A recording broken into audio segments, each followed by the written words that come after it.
Unasikia afande? Ndio afande. Leo tumekuja kwa ajili ya kufuatia hili swala ambalo linahusiana na kutekwa kwa watu. Naona? Sawa. Sasa inatakiwa yani tuangalie utaratibu. Ni kweli afande ulichokisema, maana hapa tayari tuko miongoni mwa kufuatilia tatizo linalojulikana linalosemekana kwamba ni tatizo ambalo linapatikana kwa hapa kijijini. Na maana imekuwa changamoto sana kwa hapa, na bila shaka hili kitu kinawatia wasiwasi sana hata wananchi pia. Kwa hili tatizo linalotokea kwa ajili ya utekaji nyara, maana hivi vitu ndio kilichotuleta hasa zaidi. Ina maana kwamba hapa kinachotakiwa kuzingatia ni kule kufanya utafiti kusudi tujue kwamba ni wapi hao watu wanapatikana ili kusudi tutoe msaada zaidi.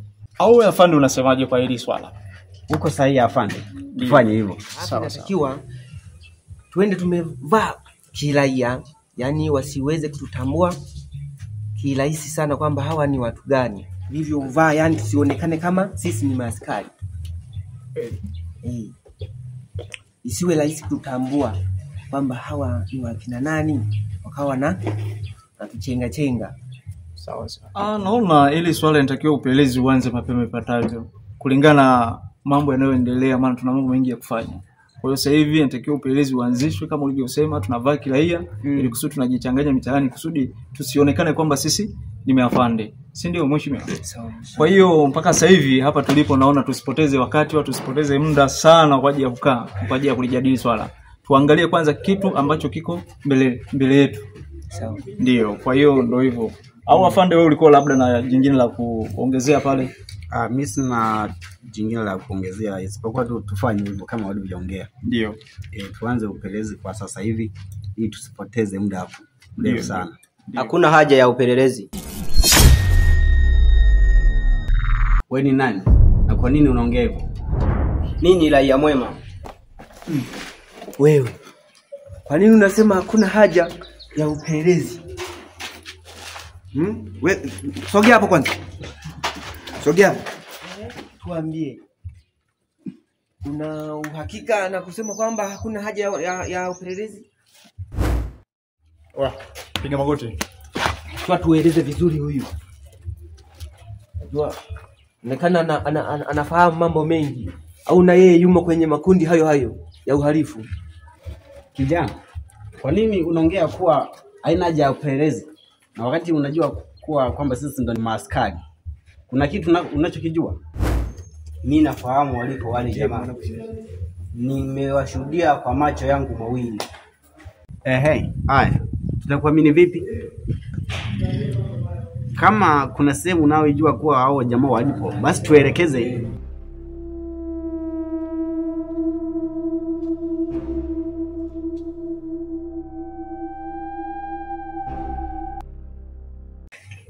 Wakati tunafanya upelelezi wetu, lazima awe selo kwanza.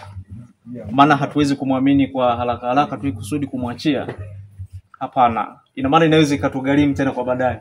Kwa hiyo huyu inabidi akae selo kwanza.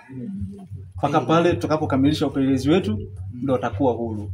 Kweli afande. Au unasemaje afande? Poa afande. Hatuwezi tukamuamini tu mtu ametoka tu from nowhere akaja hapa akatuambieje hilo swala nalifahamu. Yawezekana na yeye yumo kwenye kundi hilo.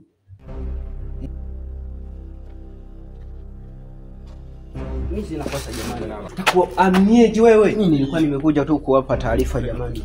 Taarifa twende kwanza tukakuweke lumanda kwanza.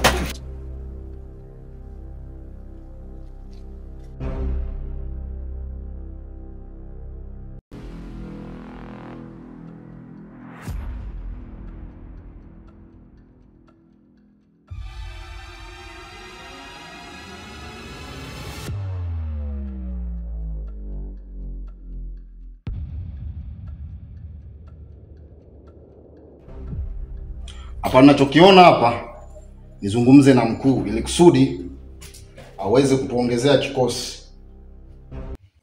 Yes, hello. Kuna tatizo kijana? Ndio mkuu. Hebu niambie kwanza mna vijana wangapi ambao mmeshawateka? Kwa sasa tupo na vijana 7. Walikuwepo ni 8, mmoja alitaka kutoroka hivyo basi. Tukamuua hapo hapo. Kwa sasa hao inatosha. Ndio. Inabidi mrudi kwanza home.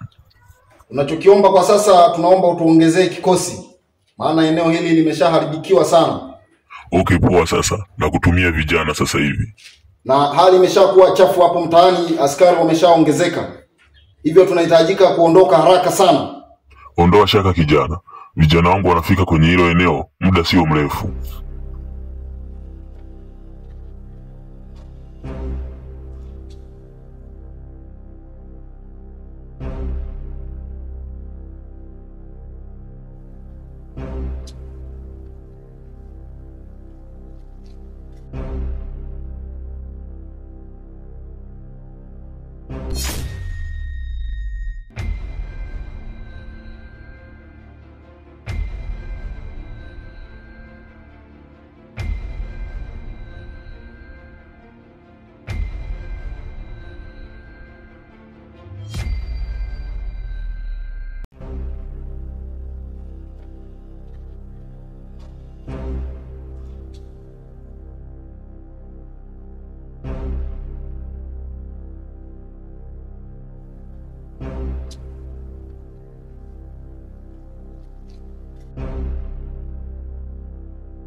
Tumeagizwa na bosi tuje tuongeze nguvu.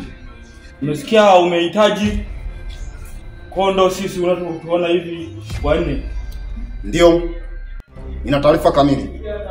Na kama mnavyoona vijana wenyewe ni ndio hawa hapa. Sasa tunachokifanya sasa hivi ni tufanye tuondoke. Je, usafiri mliokuja nao ni uko wapi? Tunaelewa hili ni eneo lililozuiliwa. So tumeamua kuacha kwenye msitu karibu na daraja kubwa la mkoa. Okay. Wachukueni hawa vijana uweze kuondoka katika hili eneo.